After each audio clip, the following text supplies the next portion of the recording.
اگر لنجا آدمی ہو جس کے ہاتھ اور پاؤں یا دونوں ہاتھ نہ ہوں، استنجا کر نہیں سکتا، اس کے لیے شرعی حکم کیا ہے؟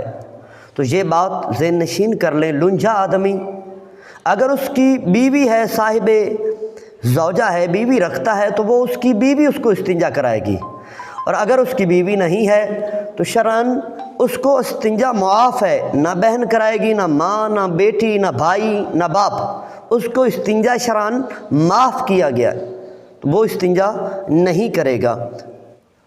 حیض، نفاس اور استحاضہ یہ کسے کہتے ہیں؟ بات تھوڑی سی سمجھنے والی ہے، آپ سمجھ لیں گے تو آپ کو فائدہ حاصل ہوگا۔ یہ ذہن نشین کر لیں، یہ شرعی مسائل ہیں ہماری زندگی کی بہتری کے لیے۔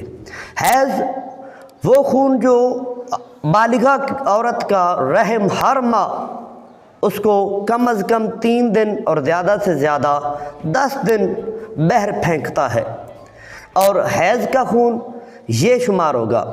اور نفاس بچہ پیدا ہونے کے بعد جو خون عورت کا رحم بہر پھینکتا ہے اسے نفاس کہتے ہیں۔ اور استحاضہ یہ بیماری لگ جائے جسے ہم لیکوریا کہتے ہیں، یہ خون آنا شروع ہو جائے، حیض کے دنوں سے زیادہ آنا شروع ہو جائے، یا نفاس کے دنوں سے زیادہ آنا شروع ہو جائے، عورت کا رحم اسے پھینکنا شروع کر دے، یہ بیماری کی وجہ سے ہوگا، اسے استحاضہ کہتے ہیں۔